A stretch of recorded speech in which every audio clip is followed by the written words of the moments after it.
Dresser y Lorenzo Meyer en Aristegui en Vivo. Mesa Política. Le mandamos desde aquí un muy fuerte abrazo al doctor Lorenzo Meyer, a Romana Falcón, su esposa, y a su familia. Y bueno, pues el doctor Meyer no estará con nosotros esta mañana por razones personales. Les mandamos un fuerte abrazo a todos ellos y estaremos pues al pendiente en este momento de lo que está ocurriendo con la pérdida de un ser querido muy cercano. Esta mañana estamos con Denise, con Sergio, con un panorama de muchos asuntos importantes y les aprecio muchísimo que estén aquí para, bueno, pues analizar, revisar lo que está ocurriendo en México y en otras partes del mundo. En este caso en México, Sergio, Denise, buenos días, bienvenidos los dos. Pues imposible no empezar con el tema de la Ley de Seguridad Interior. Estamos evidentemente con un fenómeno que ha desatado todo tipo de reacciones nacionales e internacionales. Hace rato, déjenme nada más comentar antes de escucharlos, hace rato comentábamos que desde Washington se da a conocer la conformación de una agrupación, de un observatorio internacional a partir de la aprobación de la Ley de Seguridad Interior que se concretó esta semana en el Senado. Bueno, pues esto implica un grave retroceso para una nación que ya se enfrenta a niveles de violencia sin precedentes y a una situación generalizada de violaciones a derechos humanos. Esto que se firma, Denise, Sergio, en Washington, Nueva York, Stuttgart, Ginebra, por parte de esto que se ha conformado como el observatorio, que incluye Amnistía Internacional, al Centro por la Justicia y el Derecho Internacional, CEGIL, a la Coordinadora Alemana por los Derechos Humanos en México, a la Fundación para el Debido Proceso, Latin American Working Group, la Oficina de Washington para América Latina, WOLA, la Open Society Justice Initiative y la Organización Mundial contra la Tortura, en fin, la Robert F. Kennedy, las Brigadas Internacionales por la Paz. Todas estas organizaciones internacionales se suman a este esfuerzo. Mientras México se aleja de los valores democráticos, el mundo le está observando. Con eso cierran el comunicado, que ya lo leeremos más ampliamente al rato, pero estas agrupaciones cierran su comunicación diciendo que se constituyen en observatorio internacional sobre México, cuyo mandato será observar y documentar el deterioro de la situación de los derechos humanos en nuestro país. Y bueno, pues aquí se está hablando de una grave regresión. Mientras México se aleja de los valores democráticos, el mundo le está observando. Dejo esto, Denise, Sergio, como una prueba más de la reacción internacional que esto ha tenido en los últimos días, una vez que los legisladores lo hicieron, Denise. Lo hicieron finalmente, a pesar de todo, a pesar de todas las voces, han aprobado esta Ley de Seguridad Interior. ¿Qué decir en un momento como hoy, Denise?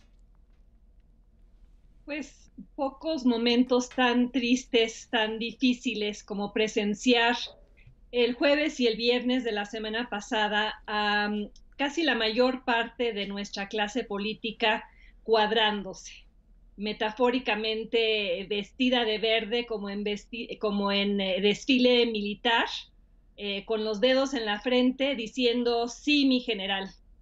Una clase política que de pronto le regresa a las Fuerzas Armadas un poder que en 60 años no habían tenido. El PRI y sus aliados que rompen el pacto, ese pacto postrevolucionario que colocaba al poder militar por debajo del poder civil. De pronto las Fuerzas Armadas se vuelven actores políticos, legislando, incidiendo, presionando, obteniendo leyes a modo redactadas desde escritorios de la Sedena. En el caso de la Ley de Seguridad Nacional, es una ley que les permitirá intervenir de manera arbitraria, discrecional, sin controles, sin contrapesos, intervenir para apaciguar manifestaciones sociales si las consideran no pacíficas, intervenir vía simplemente órdenes del Ejecutivo sin un contrapeso estricto del Poder Legislativo o de la sociedad civil. Es una ley que significa un retroceso democrático en muchos sentidos, que institucionaliza lo que el ejército venía haciendo extralegalmente en la última década. Y lamentablemente hubo miembros de la clase política que dejaron de ser representantes populares para convertirse ni más ni menos en soldados rasos. Hay villanos en esta historia, hay personas con nombre y apellido que fueron artífices intelectuales y políticos de esta ley. Roberto Gil Suárez, Javier Lozano, César Camacho Quirós, la senadora Cristina Díaz operando desde el PRI, para lograr lo que se logró, esa aprobación fast track en el Senado, en la cual se dijo que hubo consultas populares y que se escuchó a la sociedad civil, cuando en realidad eso fue un proceso fársico de un par de días, de invitar a un par de voces críticas al Senado, modificar cosméticamente algunas cosas que organismos de la sociedad civil habían criticado, pero no de fondo.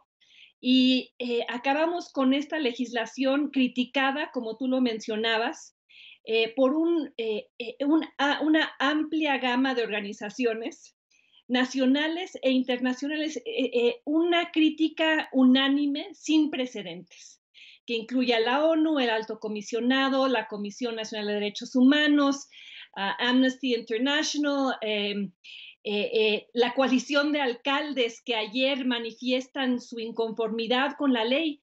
Y habrá personas que nos estén viendo y escuchando que aplaudirán lo ocurrido, porque seguramente no habrán leído la ley, no entienden sus implicaciones, piensan que los críticos argumentábamos que el ejército debía salir de las calles mañana, cuando nunca fue así.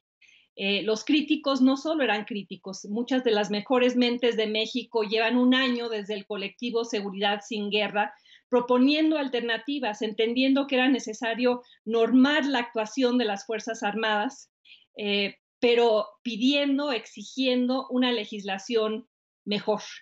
Me entristece, Carmen, que nuevamente aprobamos una mala ley. En lugar de hacer las cosas bien desde el principio, se hacen leyes por ocurrencia o por consigna política o por miedo o por ignorancia, o legisladores acaban aprobándolas por protagonismo o por ego. Y lamentable aquí también que la oposición no estuvo unida para frenar esto, unida, por ejemplo, en el Senado para impedir el quórum. Que no, eso no ocurrió, la ley se aprobó porque hubo senadores del PAN que, a pesar de la postura crítica de algunos de sus miembros, incluyendo notablemente y admirablemente el gobernador Javier Corral, hubo legisladores panistas que decidieron votar a favor.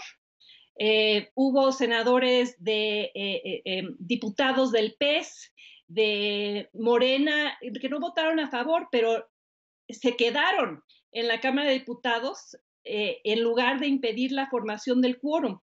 Entonces, una oposición que a la hora de la hora no lo fue de manera unificada, de manera coordinada, y que esa desunión llevó al resultado que hoy tenemos. Un resultado que también propiciaron todos los candidatos presidenciales.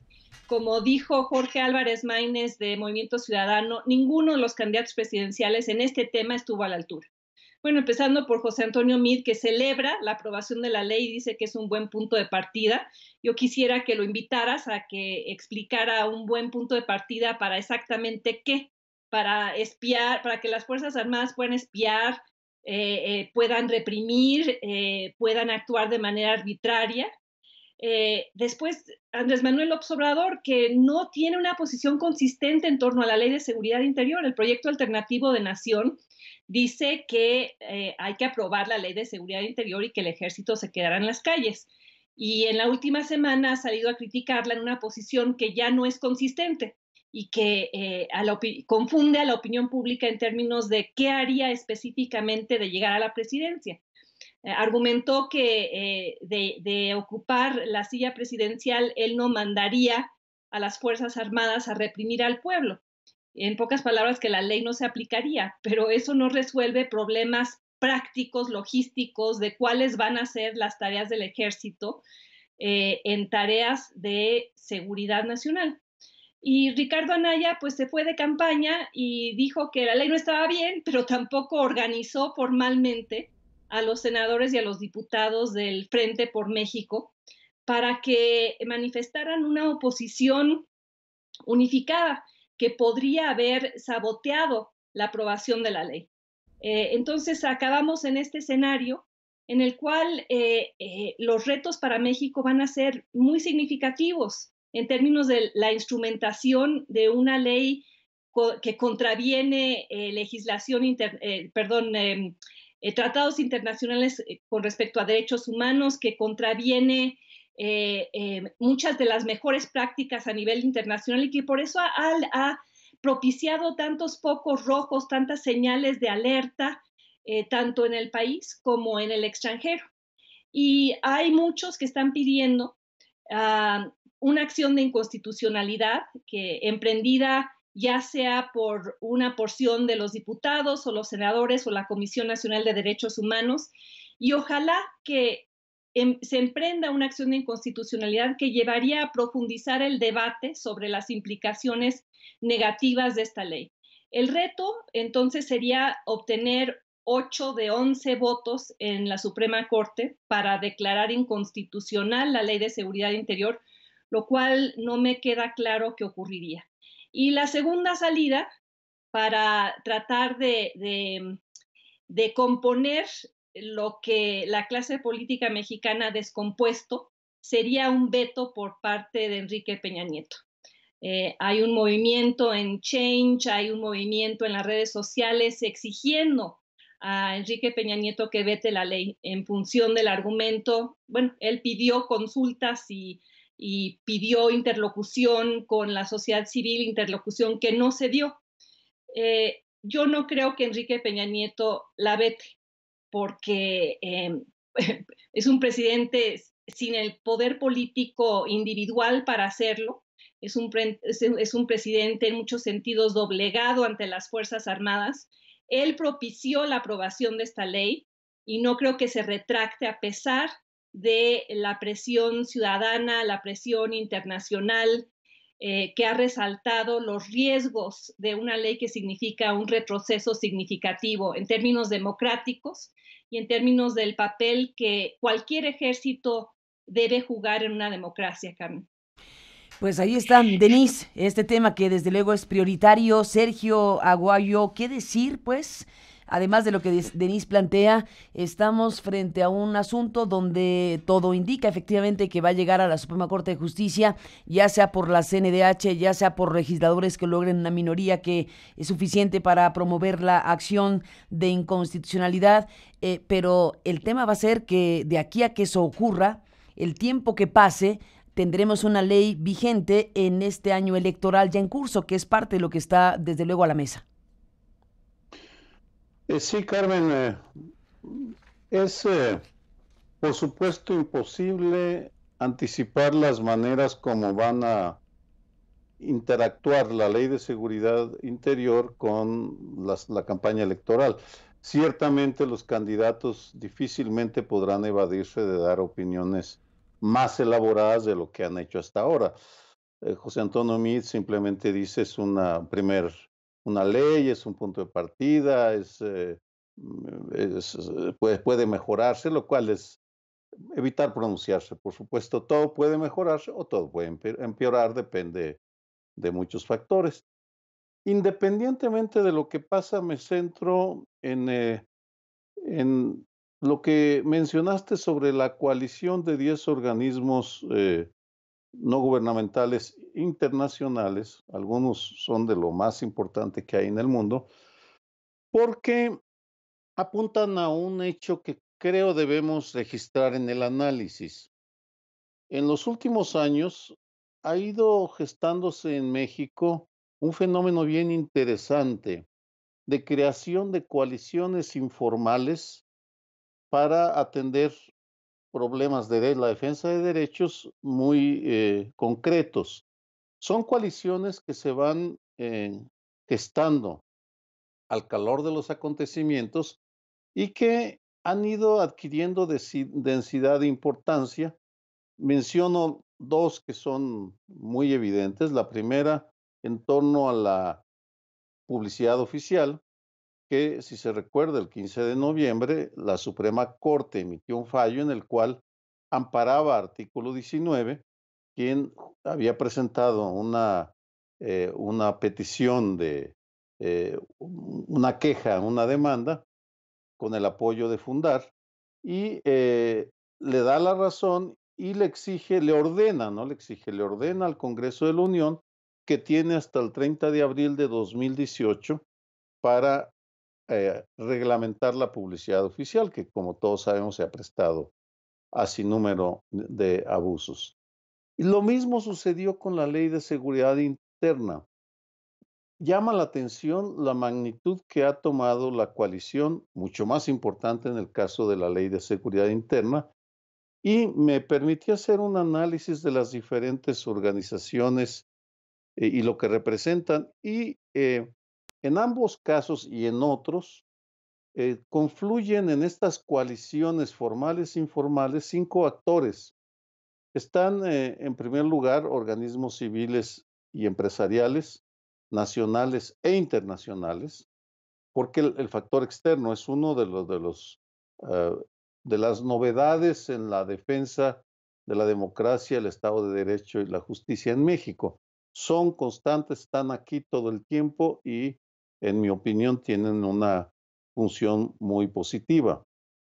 Después estarían universidades y académicos, y distingo porque siempre ha habido académicos que desde su trabajo individual están a favor de tal o cual causa. Lo novedoso es que en los últimos años se han estado involucrando cada vez más instituciones de educación superior que se pronuncian sobre tal o cual asunto. En el caso de la Ley de Seguridad Interior, los rectores de la UNAM, de la Universidad de Guadalajara y del sistema iberoamericano se pronunciaron en contra de la ley, y hay un sinnúmero de organismos, perdón, de instituciones universitarias que lo hacen a título ya de una manera más acotada, más específica y más permanente. El Instituto de Investigaciones Jurídicas, por ejemplo, tiene en su página un comunicado que presenta 10 puntos por los cuales no debemos estar conformes con la Ley de Seguridad Interior. Estarían luego medios de comunicación, Aristegui Noticias, por ejemplo, Proceso, Reforma, La Jornada, etcétera, que también dan voz a estas opiniones, y finalmente algunos políticos, funcionarios y partidos en diferentes momentos y con diferentes énfasis se involucran en estas batallas. En otras palabras, esta forma de organización que va variando en su liderazgo, en las modalidades, es una realidad de la vida política nacional que no teníamos hace algunos años y que en ocasiones no se formaliza, la mayoría de las veces no se formaliza. Por eso me llamó la atención esta iniciativa de 10 organismos no gubernamentales internacionales de, sí, supongo van a crear un secretariado técnico, en fin, van a tener una presencia mayor de la que actualmente parece. Esa es una nueva realidad, Carmen Denise, que tenemos que considerar e incorporar en el análisis porque es un actor novedoso que puede impactar de manera que desconocemos en lo que sucede en el 2018, en donde la agenda ciudadana definitivamente ya tiene dos grandes temas, o dos grandes temas por lo pronto. Publicidad oficial, que se tiene que reglamentar antes del 30 de abril, el Congreso, y hay que vigilarlo porque no se les puede tener confianza, por las razones que dio Denise, son muy serviciales para quien tiene el poder.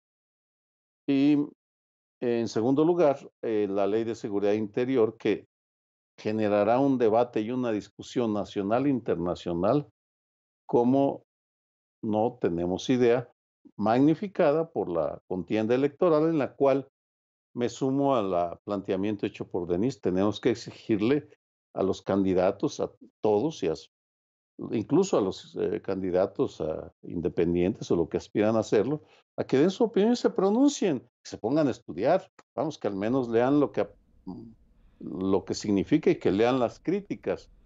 No es insuficiente con que nos descalifiquen como, ay, forman parte del círculo rojo y por tanto, como si fuera ser parte del círculo rojo, no le diera validez a los argumentos críticos que en ocasiones hacemos. Así pues, coaliciones sabemos y recibámoslas como un nuevo factor en la vida nacional. Sin la menor duda, coincido plenamente respecto a que los actores políticos deben pronunciarse con mayor claridad, con mayor contundencia, con mayor nitidez acerca de qué sí y qué no piensan acerca de temas trascendentes. Desde luego, la Ley de Seguridad Interior en primerísimo lugar. Y bueno, pues efectivamente en este momento no tenemos una postura de ninguno de los aspirantes a la presidencia con total claridad acerca del contenido de esa ley. Incluso las declaraciones son suficientemente genéricas, pero no hay un planteamiento ni siquiera acercado, digamos, a lo que serían los planteamientos de organismos tanto nacionales como internacionales en la revisión directa de la ley, la revisión hasta técnica de la ley. Eso creo que quedan a deber todavía los que aspiran a gobernar este país, y ese es un pendiente que tienen que resolver en algún punto, y a la brevedad sería mucho mejor, porque es obvio que tendría que ser, Denise, una herramienta, una carta de calificación para el sí o no a un candidato, para que la sociedad tenga de dónde elegir. Sin duda, pero lo que ocurre con demasiada frecuencia en nuestro sistema político es que dejamos pasar las ausencias, los silencios, la falta de posicionamiento claro por parte de nuestros candidatos. Se vuelve un acto de fe.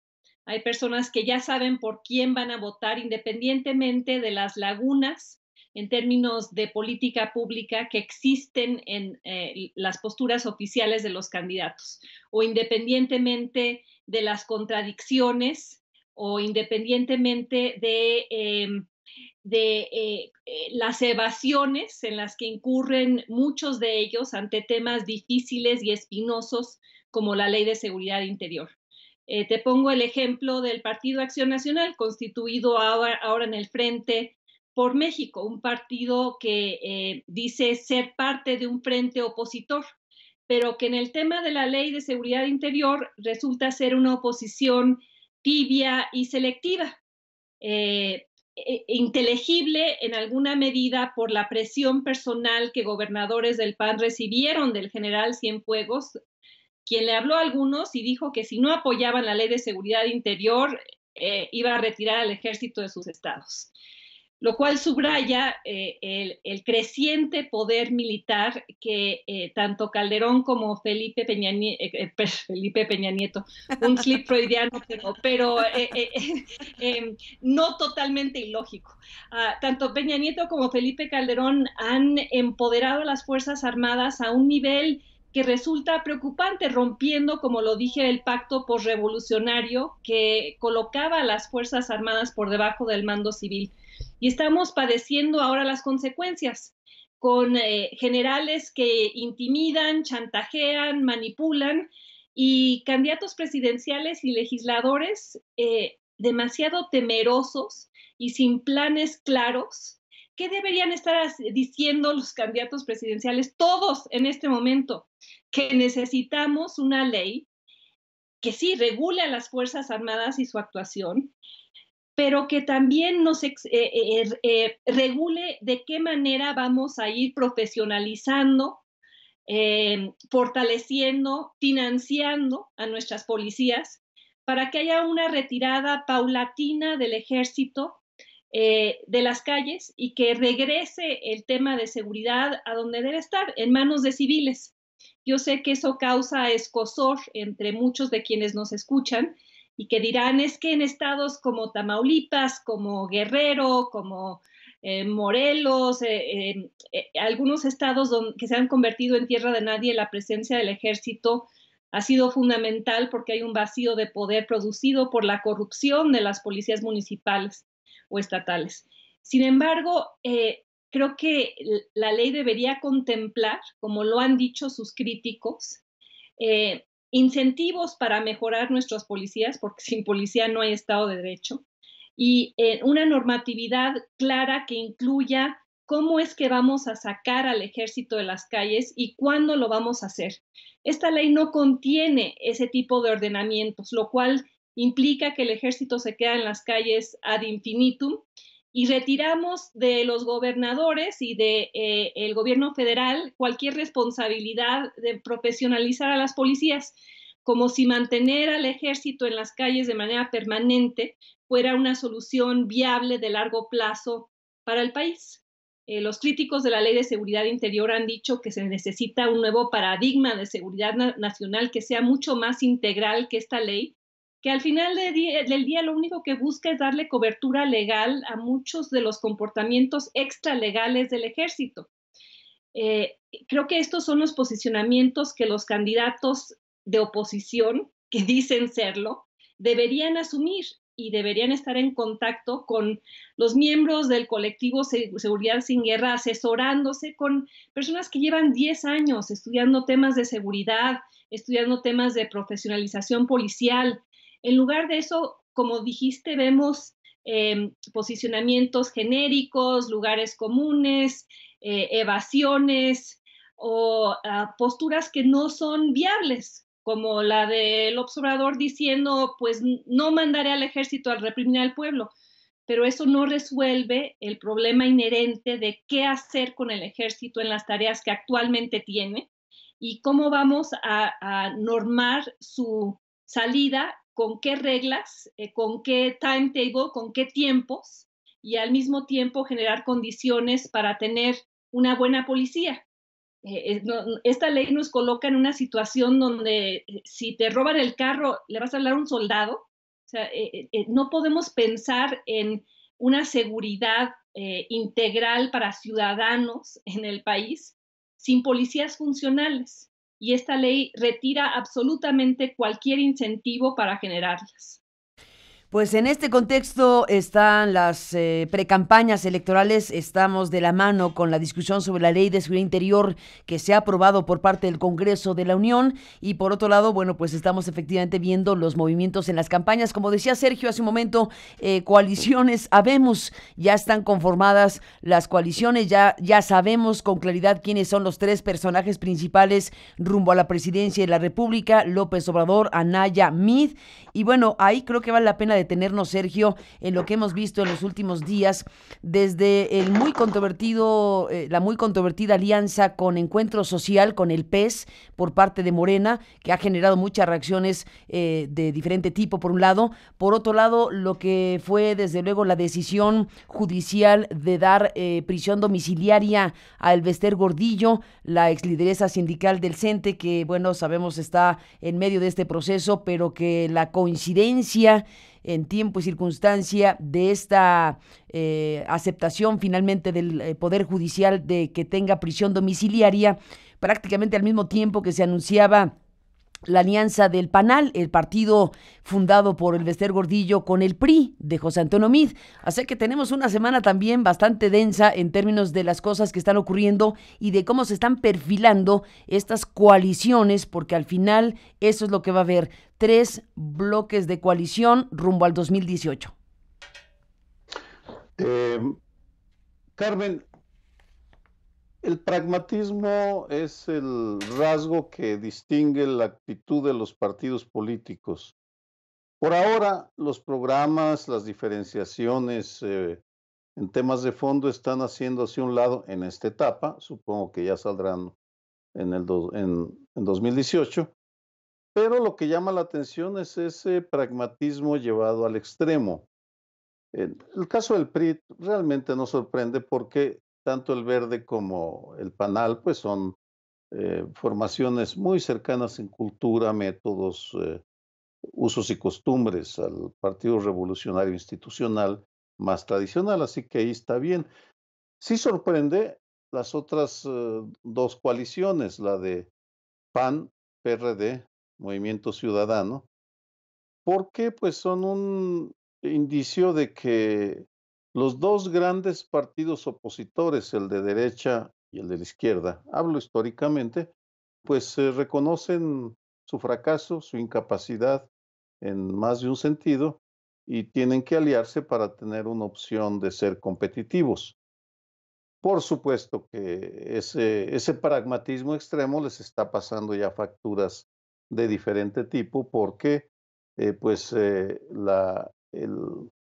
deseo o el reparto de cargos es tan grosero y tan evidente que despierta resistencias y suspicacias en más de un sentido. Pero en fin, vamos a darles el beneficio de que tal vez logren entusiasmar a un número importante de votantes.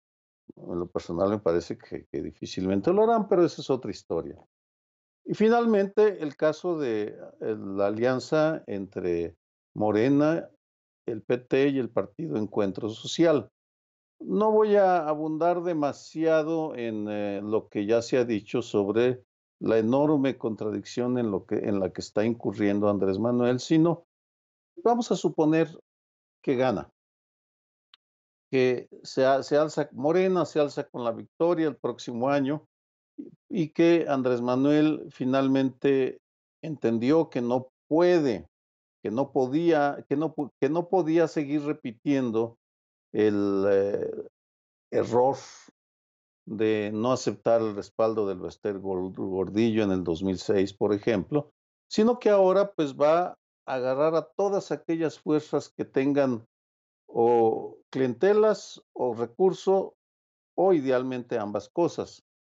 Vamos a suponer que se alza con la victoria y la pregunta que viene es si él como presidente y su gabinete ya nombrado en buena medida en cada uno en su esfera, lograrán imponerse a las presiones que vendrán de los recién llegados que van a exigir su cuota de participación en cargos y presupuestos, porque así funciona la política en México. No lo sé, creo que no lo sabemos en este momento, pero ese es uno de los grandes enigmas, es decir, hasta qué punto Andrés Manuel López Obrador tendrá margen de independencia para llevar a cabo su programa reformista sin que sea lastrado por la incorporación del Dolores Padierna, René Bejarano, el Partido Encuentro Social, Cuauhtémoc Blanco en Morelos, etcétera, etcétera, etcétera. Es decir, porque al final la coalición va a ser, va a incluir a gentes con una trayectoria impecable y a un buen número de aquellos que merecerían seguir en el basurero de la historia. Pero así es la política en México en este momento. Y el contrapunto de esas coaliciones pragmáticas de los partidos sería las coaliciones en torno a principios a las que me refería en mi comentario anterior, Carmen. Tiempos inéditos en los cuales hay coaliciones para dar y aventar, algunas lógicas, otras perversas y algunas otras esperanzadoras. Pues ahí están los precandidatos ya en camino al 2018, bueno, 2017-2018. Denise, Sergio, les propongo recuperar algunos pequeños fragmentos de lo que dijo López Obrador, de lo que dijo Mid y de lo que dijo Anaya sobre algunos de estos temas que ustedes están analizando.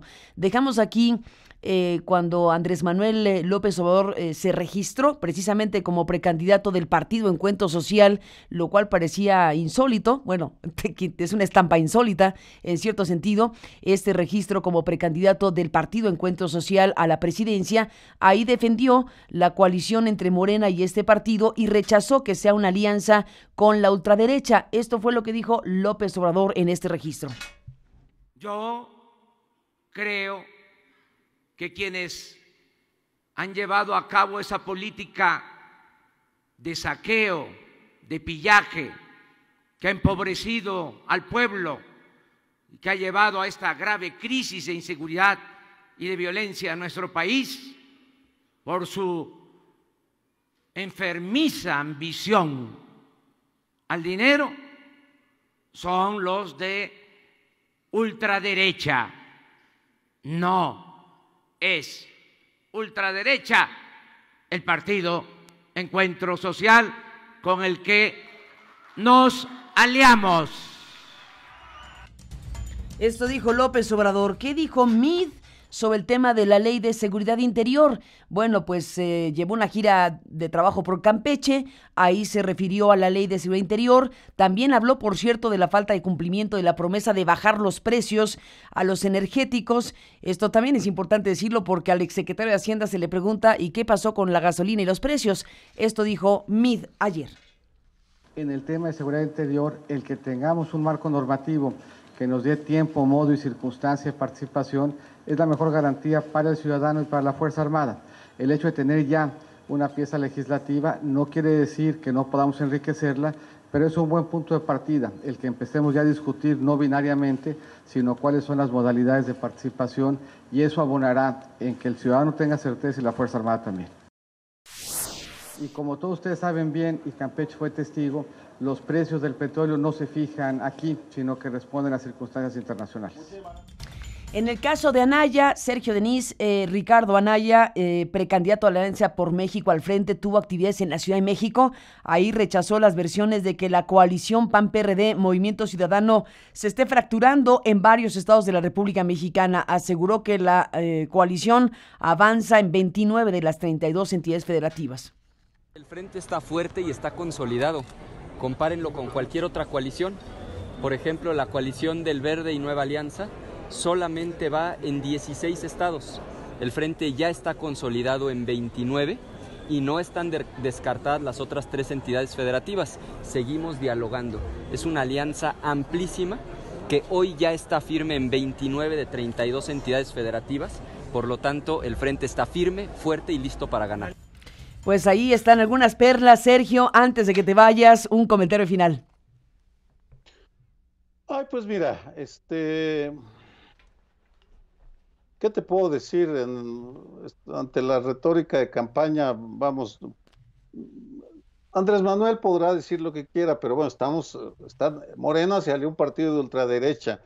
Si tomamos la manera como en el mundo se categoriza el pantone ideológico de los partidos, las posturas del Partido Encuentro Social son las típicas de la ultraderecha. Siento mucho, en fin. Él dice que no, pues aquí es una cuestión de fe y quienes lo crean, pues es que lo crean, ¿no? Lo mismo con Anaya y con Mide. Me parece que no deberíamos de perder demasiado tiempo con lo que nos dicen, porque mejor concentrémonos en exigir, y vuelvo a retomar el punto inicial, a reunir en este comentario que voy a hacer los dos temas que tratamos. Tenemos que exigirles que sean algo más serios, es decir, no se puede esperar que en los 10 discursos o 15 que dan durante una jornada normal de campaña sean originales y profundos. Es natural que se repitan una y otra vez. ¿Por qué? Porque está en la condición humana, no son superhombres. Pero sí podemos pedirles que de cuando en cuando dediquen alguna presentación a profundizar en un tema. Regreso al asunto de la seguridad interior, a los documentos que han elaborado, son insuficientes, son francamente decepcionantes. Y voy a dar un solo ejemplo de las carencias que tienen. Independientemente de que sean audaces como el proponer una amnistía, que la hizo López Obrador, y que debe discutirse, por supuesto, todos los planteamientos que he leído de los candidatos adolecen de una ausencia, no tienen una visión integral. Y lo ejemplifico con un hecho concreto.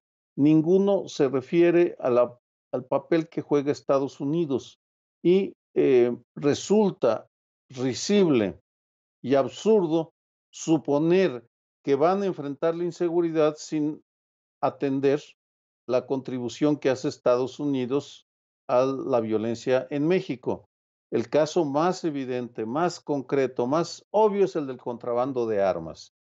¿Cuál de los candidatos nos ha dicho algo sobre el contrabando de armas? Ni siquiera en la discusión sobre la Ley de Seguridad Interior hubo una referencia, cuando es evidente que en tanto no se interrumpa el flujo, el trasiego el contrabando de armas de Estados Unidos a México, seguiremos teniendo altos niveles de violencia. En fin, Carmen, que más allá de las preferencias que tenga cada quien, y sé que en el auditorio habrá quienes están a favor de Andrés Manuel o de mí, o de incluso de Anaya, no lo descarto, pero tienen que ser más serios. Tenemos que exigirles más seriedad y más profundidad, porque alguno de ellos va a ganar. Creo que son los tres más obvios. Entre esos tres va a quedar la presidencia en el 2018, 2000, a partir del diciembre del 2018. Por tanto, exijámosles que profundicen y que nos den materiales que nos den un atisbo de lo que van a hacer si llegan, en caso de que lleguen a ocupar Los Pinos, Carmen. Pues ahí está este panorama, Sergio. Ya te tienes que ir porque tienes ahí otras actividades, pero bueno, está el planteamiento que hace López Obrador, que no nos hemos detenido ahí. Ya presentó un gabinete paritario 8 con 8, ya presentó un proyecto de nación, ahí hay que revisarlo. Hay que ver lo que dice Mid sobre los ejes de su gobierno si es que llega a la presidencia, y desde luego el caso de Anaya. Así que bueno, pues seguiremos hablando, Sergio. Sí. ¿Puedo hacer Claro, adelante. Esto? Mira, sí, tenemos que discutir a los 18, sí fueron 18, ¿no? O 16. 8 y 8. 8, 16. Pero no solo los perfiles, que nos presenten sus planes.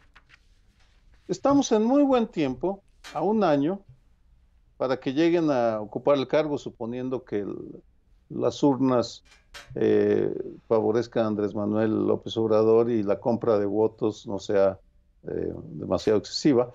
Bueno, que nos presente los planes mi queridísimo amigo Héctor Vasconcelos, es decir, y todos los demás, para saber, Olga Sánchez Cordero, muy respetable, qué piensa hacer qué haría como secretaria de Gobernación. Ese es el tipo de debate que debemos tener.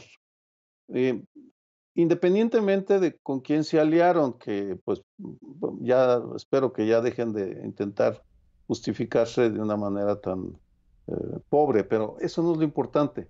¿Qué quieren hacer? Denos carne para poder tener con qué discutir y no quedarnos nada más en la crítica de la anécdota o de la frase desafortunada pues o ahí afortunada. Ahí está el tema. Sergio Aguayo, como siempre, gracias por estar aquí. Un abrazo, buenos días.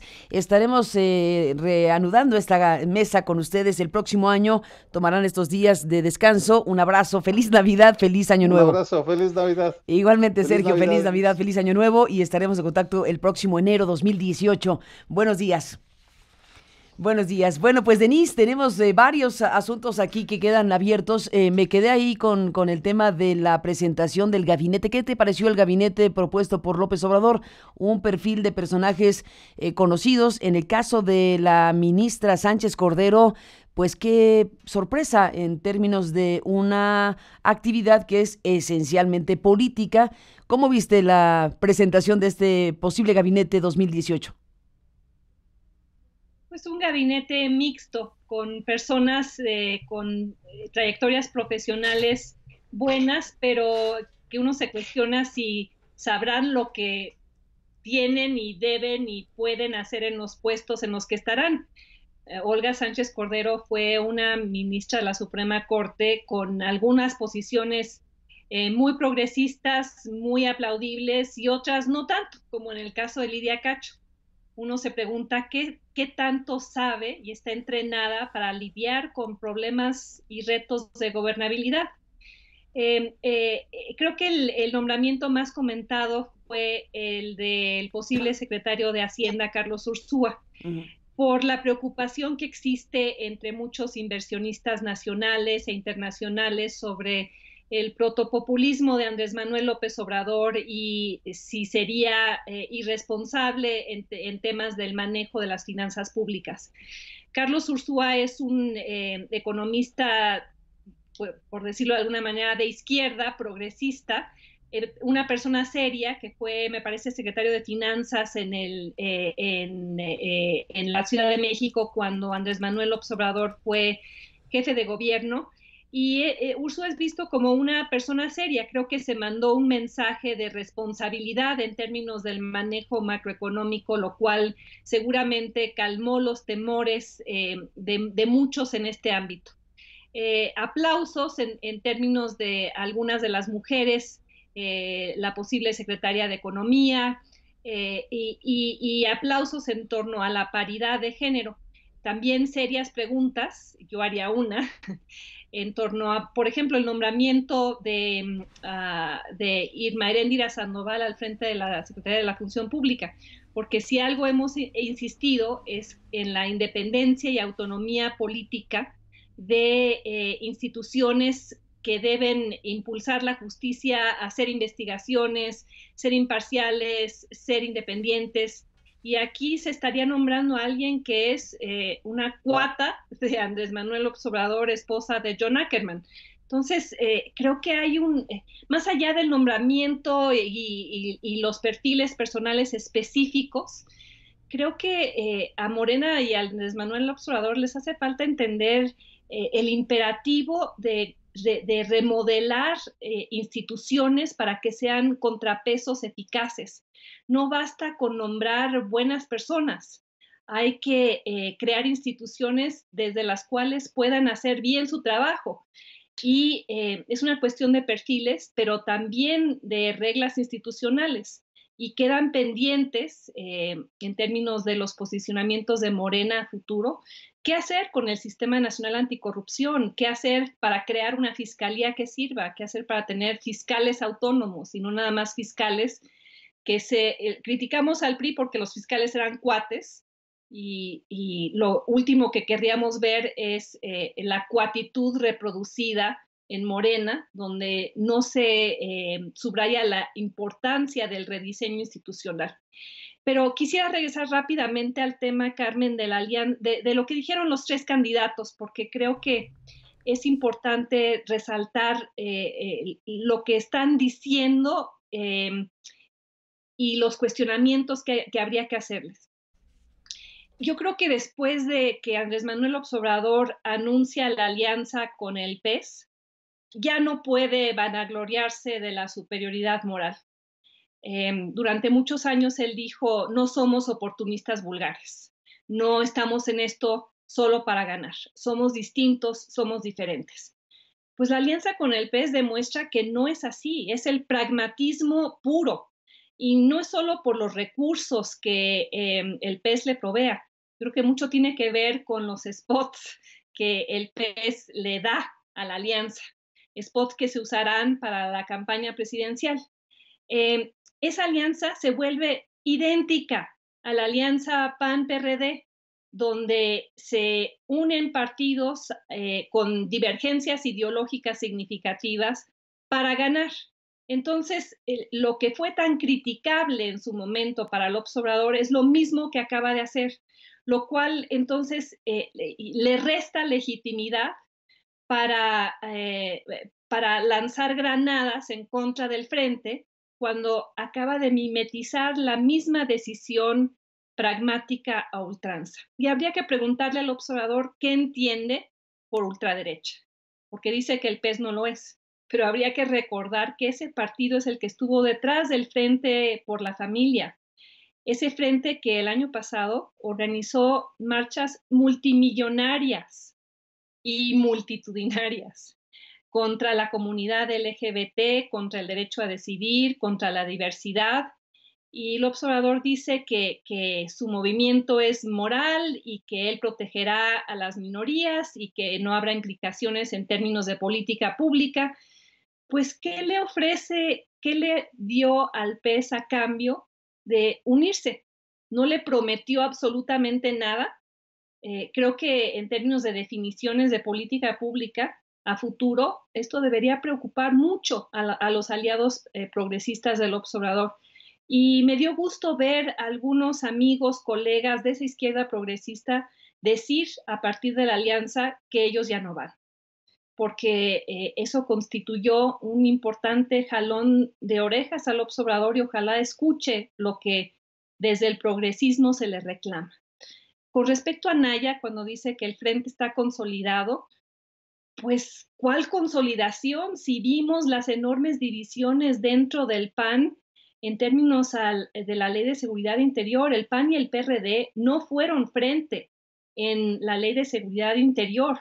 Son frente quizá en la repartición de candidaturas, pero no en la toma de posiciones en temas definitorios. Y bueno, analizar a Meade, pues es el típico priista que niega, miente y oculta. Citando a Sergio Aguayo, es risible pensar y creer que no hay una coincidencia entre la prisión domiciliaria que se le otorga graciosamente a Alvester Gordillo y el mismo día el anuncio de la alianza del PANAL y el PRI. No hay coincidencias en política. Entonces creo que nuestro papel es resaltar las contradicciones, exigir consistencia y definiciones, obligarlos a ser mejores candidatos para que sean mejores presidentes. ¿Y qué me dices, Denise, para agregar algo a lo que estás analizando de estas estampas, imágenes, declaraciones, alianzas y demás que estamos viendo en los últimos días? ¿Cómo viste a Ricardo Anaya con Juan Cepeda, el ex candidato del PRD en el Estado de México, en esta rola que se aventaron como parte de la precampaña de Anaya? Esta imagen donde lo muestra, bueno, cercano desde luego a esta parte del PRD y a un personaje como Cepeda. ¿Qué te pareció esta estampa? Bueno, la estampa es un esfuerzo por, primero creo que tratar de ser candidatos que se acerquen a los millennials, que hacen campañas frescas, distintas, no que esta estampa necesariamente lo sea, pero creo que ese es el esfuerzo que se refleja, y mandar la imagen de superar diferencias ideológicas en aras de ganar la elección. Ya solo falta que en el próximo spot de Andrés Manuel López Obrador haya una rola con el dirigente del PES, lo cual tampoco me sorprendería. Bueno, ahora vemos la rola entre Cepeda y Anaya, con esta idea de empujar el frente del PAN con el PRD, Movimiento Ciudadano, con esta discusión sobre si está o no fracturado el frente en la repartición de lo que sería el pastel electoral en los estados de la República Mexicana. Son las cosas que estamos viendo, Denise, en las campañas políticas. También déjame regresar a otro elemento. Estamos aquí recuperando asuntos importantes de los últimos días y horas. Está también el estreno del documental que hizo Epigmenio Ibarra y Verónica Velasco sobre López Obrador. Estará ya siguiendo de cerca también esta parte de la historia. Es un documental de más de una hora. Déjame presentar este fragmentito, igual que presentamos la rola de Anaya, este fragmentito del documental de Argos que se llama Esto Soy, y es la reconstrucción, digámoslo así, la historia contada por Andrés Manuel López Obrador de sí mismo, de sus orígenes, de su familia, de dónde creció, de cuáles son sus planteamientos. En fin, interesante ver este fragmento inicial de Esto Soy de López Obrador.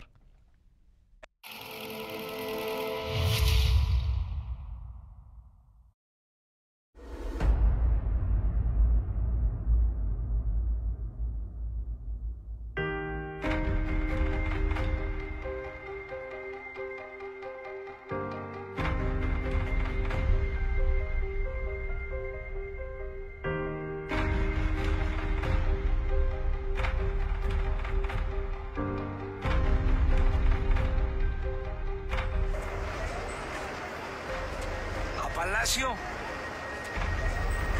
o a la chingada, a Palenque, Chiapas. Pero yo creo que va a ser a Palacio, porque la gente quiere que haya un cambio verdadero. Aquí vamos a estar despachando desde el 1 de diciembre del 2018. Para servir al de este video que dura más de una hora. Este es el arranque del video, Denise, de lo que se estrenó en estos días. Y bueno, déjame ir al punto de lo que plantea al inicio este documental de Epigmenio y de Verónica de López Obrador, entre la continuidad del régimen o la transformación. El mismo planteamiento conceptual hace Ricardo Anaya. Tanto Anaya como López Obrador dicen cambiar de régimen. Anaya con una carga autocrítica, dice, del panismo, diciendo que ni Fox ni Calderón cambiaron al régimen con la alternancia, y López Obrador diciendo la transformación, la continuidad del régimen o la transformación. ¿Está en juego eso? ¿2018 significaría o significará, o hay carga para pensar que puede ser el cambio de régimen, que es una cosa estructural de gran calado, Denise? Depende qué entienden ellos por cambio de régimen. Es muy fácil decir, cambiemos al régimen. Es electoralmente redituable, es lo que todos quieren oír. Pero más allá de ese planteamiento retórico, creo que habría que ponerlos a prueba en términos de tomas de postura muy concretas en temas que ilustran si están dispuestos a cambiar el régimen o no. En el tema de la ley de seguridad interior, tache a los dos, porque era un tema definitorio en términos de cambiar a este régimen que llevamos 10 años arrastrando, de seguridad nacional, que se ha vuelto el régimen de inseguridad nacional, que ha llevado a más de 150,000 muertos y más de 30,000 desaparecidos. Y cuando se presentó la posibilidad de rechazar ese régimen y su continuación vía la Ley de Seguridad Interior, ambos decidieron optar por la ambigüedad, optar por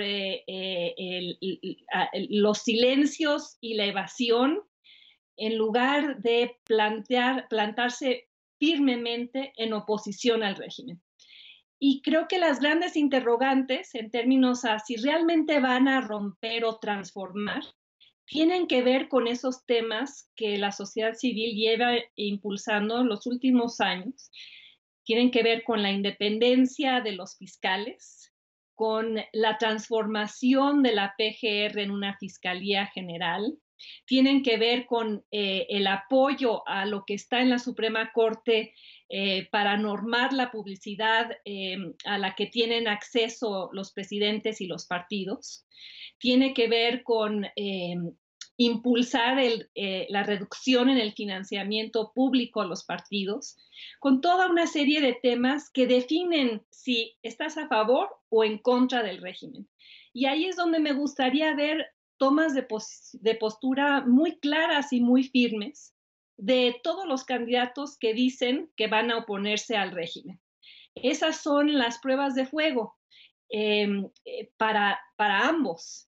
Y tienen que ver con temas de justicia, de seguridad, yo quisiera saber si están a favor de un consejo fiscal, qué están pensando en términos de transparentar el gasto público, cuáles son los mecanismos de rendición de cuentas que van a instalar y cuáles son los contrapesos con los cuales se comprometen. Hemos visto a lo largo de este sexenio el debilitamiento y la emasculación política de instituciones que antes jugaban un papel de contrapeso. Basta con ver el anuncio en el INE, voto dividido, pero ganador el de la facción priista, donde se instala como titular de la unidad de fiscalización a un priista, a alguien muy cercano a mí. Y eso revela un problema que no hemos logrado superar en los últimos años, que es la priización y la partidización del Instituto Nacional Electoral y el Tribunal. Entonces, que los candidatos nos digan cómo van a encarar ese problema del debilitamiento de la autonomía de los órganos autónomos, lo cual implica pues, un reto intelectual, político interesante, porque implica estar a favor de organismos que los regularían y los vigilarían y llevarían al escrutinio de sí mismos y de sus propios partidos. Sí. No, está bien. Sí. Bueno, te quería también llevar a otro tema para cerrar esta conversación, que te agradezco como siempre, Denise, de algo que se mencionó esta mañana, pero no nos detuvimos demasiado, y creo que es importante no dejarlo pasar, que es el hecho de que finalmente el Bester Gordillo, en el caso de la alianza del PANAL con el PRI, bueno, pues ya está en su domicilio, ciertamente con restricciones judiciales. Se supone que no podrá desde su domicilio pues llevar a cabo actividades que puedan eventualmente reconectarla con la política, pero no sabemos en realidad si tendrá o no un efecto en la práctica, un efecto operativo, la nueva condición de el Bester Gordillo, esta poderosa mujer que dirigió el sindicato más grande de América Latina y que logró constituir una maquinaria electoral, en buena medida con el sindicato de maestros, independientemente del partido que gobernara, independientemente de la circunstancia partidista que estuviera prevaleciendo, pudo e hizo alianzas pues con Fox, desde luego, con Calderón, desde luego, en el PAN, en su momento con el PRI cuando era necesario, en las elecciones nacionales, en las regionales. Ella estableció un sistema que pudo definir elecciones completas. ¿Qué decir, Denise, de esta nueva circunstancia de el Bester Gordillo en esta nueva condición domiciliaria? Hace una semana, hablando con una amiga analista, me decía, lo interesante de la elección del 2018 es que es la primera elección en la que no va a estar presente como jugadora el Bester Gordillo. Eso en los últimos días ya cambió, porque no me parece, como lo dije anteriormente, que sea una coincidencia que ella salga de la cárcel, se le beneficie con el arresto domiciliario y con una justicia discrecional, como es la que siempre se aplica en México, y que ese mismo día se consolide la alianza del PANAL con el PRI. Para mí esto es un indicador de el regreso, aunque no sea público, aunque no sea mediático, pero sí en términos de operación electoral, el regreso del Bester Gordillo a la política, porque sigue siendo, el Sindicato Nacional de Trabajadores de la Educación sigue siendo un jugador fundamental. Ricardo Rafael, en su libro Los socios del Bester, detalló de manera muy clara la operación electoral que el CENTE hizo en favor de Felipe Calderón en la elección del 2006. El CENTE, los maestros, todavía, sobre todo en elecciones competidas, y en este caso va a ser una elección de 3, lo cual implica que quien gane lo va a hacer probablemente con muy pocos votos. El fiel de la balanza puede ser el CENTE y puede ser el PANAL. Y de ahí que el Bester Gordillo haya sido sacada de la cárcel en un momento no accidental, probablemente para que con su peso y con su palabra y su capacidad de operación con sus viejos socios, se ponga a disposición del PRI y de MID en un momento en el que el priismo necesita toda la ayuda posible. ¿Damos por hecho que son solo 3 los competidores, o qué decir del Bronco, de Margarita, de Marichuy, que están buscando la candidatura independiente? ¿Qué ves ahí, Denise? Sí, de 3 predominantes. Si Margarita logra obtener 8 o 10% del voto, pues en algún momento al final de la contienda va a tener que ¿Por ciento es muchísimo, Denise? 8 o 10% de cualquier candidato es muchísimo.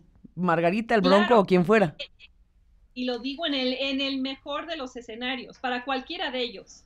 E intuyo que Marichuy tendría mucho menos de eso, un 1 o 2%. Pero con esos en la recta final, probablemente esos candidatos independientes que no pueden ganar, en una elección muy reñida, tendrán que decidir a quién le dan sus votantes. Se vuelven, por decirlo así, kingmakers, se vuelven quienes llevan al trono al rey con la declaratoria en las semanas anteriores a la elección de a quién van a acabar apoyando para que esos votos no sean simplemente votos tirados a la basura. en lo cual se convertirían para sus seguidores si ven que esos candidatos, como Margarita, los cuales apoyan, no tienen la más mínima posibilidad de ganar. Entonces ella probablemente tendría que pronunciarse a favor de alguien. O sea, los independientes no van a ganar, pero tendrán la capacidad de definir quién sí podría hacerlo. Pues es parte de lo que está en juego en estos momentos. Denise, como siempre, te aprecio muchísimo que estés aquí en estos espacios de discusión, de análisis. Estaremos de nuevo contigo, con Lorenzo, con Sergio el próximo enero. Una feliz Navidad, un buen año, un abrazo, lo mejor para ti y tu familia. Muchas gracias, Carmen. Un abrazo para ti, un abrazo para Emilio. Esperemos que ahora que está aplicando a universidades trabajemos bien juntos para que llegue a buen puerto. Y bueno, como sabes, Carmen, para mí eres imprescindible. Gracias, Denise. Un muy fuerte abrazo. Lo mejor para ti y para tu familia. Y desde luego esto, como decíamos con Enrique Galván Ochoa, ya huele a Navidad. Aquí tienes una hermosa corona de Navidad que nos hace pensar que esto ya, desde luego, no tiene reversa. Cerca la Navidad para todos. Sí, un abrazo navideño. Un abrazo, Denise. Y bueno, pues así está el panorama, ¿no? Va a estar intensito 2018 y por lo pronto en este 2017 el análisis y la discusión política está en este espacio y en esta mesa. Gracias, Denise, de nuevo. Un abrazo para ti, para Lorenzo y para Sergio. Hacemos una pequeña pausa, regresamos, estamos con otros temas, regresamos con asuntos importantes.